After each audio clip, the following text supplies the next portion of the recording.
November 24th, 1971, the night before Thanksgiving. Rain covered the Pacific Northwest as passengers quietly boarded a flight from Portland to Seattle. Nobody noticed the man in the dark suit. He carried a black briefcase, wore sunglasses indoors, and walked with complete calm. He didn't look nervous. He didn't look dangerous. But within hours, he would become the center of one of the greatest unsolved mysteries in American history. A mystery involving hijacking, ransom money, parachutes, and a jump into complete darkness. More than 50 years later, the FBI still doesn't officially know who he was. His name was supposedly Dan Cooper, but the world remembers him as D.B. Cooper. Northwest Orient Airlines Flight 305 was supposed to be ordinary, just a short 30-minute trip from Portland, Oregon to Seattle, Washington. The passengers boarding that afternoon had no idea they were about to become part of history. Witnesses later described the mysterious man as being in his mid-40s. Around 6 feet tall, calm, quiet, respectable looking, he wore a black raincoat, a dark business suit, loafers, and a thin black tie with a pearl tie clip. Nothing about him stood out. In fact, he looked like an average businessman. He paid cash for his ticket. The name on the ticket, Dan Cooper. He chose C-18C near the back of the plane, then ordered a bourbon and soda. Calm, controlled, completely normal. At 2:50 p.m., the plane took off. Nobody knew that the flight had already changed forever. Shortly after takeoff, Cooper called over a flight attendant named Florence Schaffner. He handed her a folded note. At first, she barely looked at it. She assumed it was a phone number, something female flight attendants dealt with all the time. So she slipped it into her purse. Then Cooper leaned closer and quietly said, "Miss, you'd better look at that note. I have a bomb." Instantly, everything changed. Florence opened the paper. The message was direct. No panic, no emotion, just a statement. Cooper then opened his briefcase slightly. Inside, she saw red cylinders attached to wires. Whether it was a real bomb or not, she believed it instantly. Cooper's demands were simple. $200,000 in cash, 4 parachutes, and a fuel truck prepared upon landing in Seattle. If his demands weren't met, there would be consequences. The pilots were informed immediately. Air traffic control contacted the FBI, and suddenly, one ordinary domestic flight became an active hijacking. What terrified investigators later wasn't just the hijacking itself. It was how calm Cooper remained during the entire operation. He never screamed, never threatened passengers directly, never lost control emotionally. Witnesses said he appeared intelligent, organized, patient.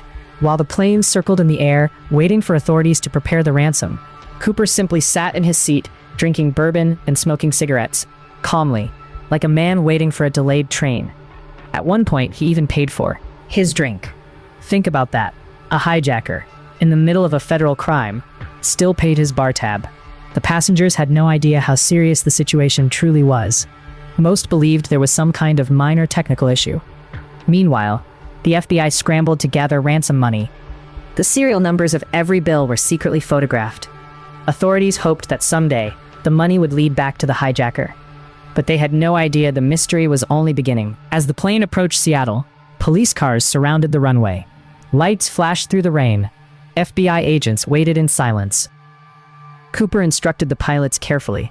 No sudden moves, no tricks. Keep the cabin lights dim. When the plane finally landed, his demands were delivered. Bags filled with cash, 4 parachutes, exactly as requested. Cooper inspected everything carefully. Then he released all the passengers. Everyone walked off alive, which only made the mystery stranger. Because Cooper didn't seem interested in killing anyone. He only wanted one thing, to disappear. But the most dangerous part of his plan still hadn't happened yet. After refueling, Cooper ordered the plane back into the air. This time, only a few crew members remained on board. He instructed the pilots to head toward Mexico, but there were conditions. The aircraft had to fly low, slow, with landing gear partially deployed and the cabin unpressurized. Because they suggested something terrifying. Cooper knew aircraft systems extremely well. Some investigators believed he had military training. Others believed he was a professional parachutist, but nobody knew for sure. Outside the aircraft, weather conditions became brutal. Heavy rain, strong winds, near freezing temperatures, complete darkness. And somewhere over the forests of the Pacific Northwest, Cooper prepared for the impossible. Around 8 p.m., Warning lights inside the cockpit activated. The rear stairway had been opened. Air blasted violently through the aircraft. Crew members later said the plane physically shifted upward for a moment. Then, silence. Cooper was gone. Somewhere below the aircraft, endless forests stretched across mountains and rivers. No visibility. No clear landing zone. Just darkness. Investigators immediately faced a terrifying question. Could anyone survive a jump like that? Some believed absolutely not. Others weren't so sure, because Cooper had planned everything too carefully, almost professionally. Military survival experts studied the case. Pilots studied the flight path. The FBI launched one of the largest manhunts in American history. The operation received a code name, NORJAC, short for Northwest Hijacking. Hundreds of agents became involved. Military aircraft searched the skies. Ground teams entered forests, rivers, mountains, and remote wilderness areas across the Pacific Northwest. Investigators believed Cooper couldn't possibly survive. Think about the conditions that night. Heavy rain, violent wind, freezing temperatures, dense forests below, and a parachute jump performed in complete darkness. Impossible. Yet, search teams found almost nothing. No body, no parachute, no clothing, no ransom bag.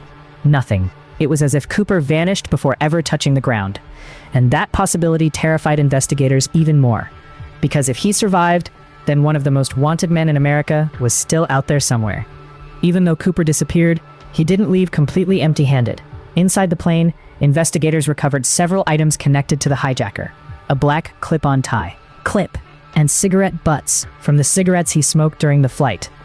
At the time, investigators believed these clues would quickly identify him. But the case became stranger with every passing year. The cigarette butts eventually disappeared from evidence. Gone. Lost forever. Which meant one of the most important pieces of DNA evidence in the case vanished before modern testing methods even existed. The tie, however, remained. Decades later, forensic experts would discover tiny microscopic particles trapped inside the fabric. Rare metallic materials, chemicals connected to aerospace manufacturing, advanced industrial environments. Suddenly, a new theory emerged. Maybe Cooper wasn't just some random criminal. Maybe he worked in aviation, or engineering, or even the military-industrial world itself. Then came one of the biggest twists in the entire mystery. In 1980, nearly a decade after the hijacking, an 8-year-old boy named Brian Ingram made a shocking discovery. Near the Columbia River, he uncovered stacks of buried cash, decaying $20 bills, thousands of dollars. The serial numbers matched the ransom money given to D.B. Cooper. The discovery stunned the FBI, because suddenly there was proof that at least some of the money reached the wilderness.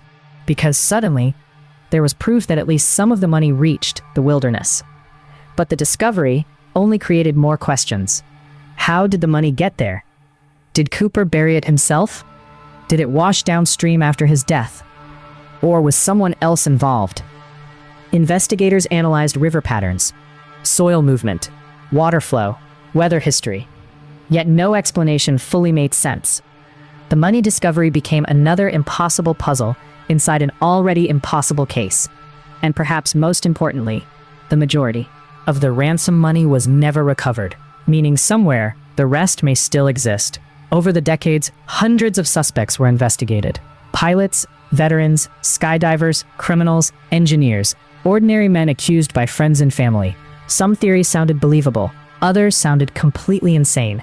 But one thing united nearly every suspect: none could be proven conclusively. Some investigators believed Cooper died during the jump. Others believed he survived and quietly lived out the rest of his life, unnoticed. One suspect in particular would later capture national attention: Lynn Doyle Cooper. Family members claimed they began suspecting him after hearing conversations years earlier. According to relatives, Lynn returned home injured shortly after Thanksgiving in 1971. Strange, bruised, and acting differently. One family member later claimed they overheard discussions about a hijacking before the crime ever became public. Then people noticed something else. Lynn Doyle Cooper resembled the FBI sketch. Similar facial features, similar age, similar build. He also reportedly had military experience and survival knowledge. For many people, the theory felt convincing, but investigators still lacked definitive proof. No confirmed fingerprints, no confirmed DNA, no confession, just another haunting possibility. The biggest question in the entire mystery remains simple. Cooper survived the jump. Experts remain divided even today. Some argue survival was almost impossible. Cooper jumped wearing loafers and a business suit into freezing rain at night over dangerous wilderness, using parachute equipment that may not have been ideal. To many investigators, it sounded suicidal, but others disagree. They point out Cooper demonstrated unusual technical knowledge. He knew details about the aircraft, understood flight operations, and specifically requested parachutes. Believe he intentionally chose older military-style parachutes because he was familiar with them already. Then there's another strange detail. Cooper never panicked, not once. Witnesses consistently described him as calm and controlled, like a man executing a carefully planned mission, not someone improvising. Which raises another terrifying possibility. What if Cooper had done something like this before? Criminal into legend. Books were written, documentaries released, theories spread across the internet. Some people viewed him as a folk hero, a mysterious outlaw who outsmarted the government. Others viewed him as reckless and dangerous. But no matter what people believed, the mystery refused to die. Because unlike most crimes, this one had no ending. No arrest, no confirmed identity, no body. Just questions. Endless questions. Every few years, another suspect appears. Spreads online. Another investigator claims they solved the mystery. Yet somehow, the truth always slips away again. Somewhere in the darkness above the Pacific Northwest, a man jumped from a plane carrying $200,000 and then disappeared forever. Maybe he died that night alone in the wilderness. Maybe he survived and quietly watched the world search for him for decades. Maybe his secret died with him. Or maybe someone out there still knows the truth. More than 50 years later, legend of D.B. Cooper remains unsolved. One man, one jump, and one mystery the world may never fully explain.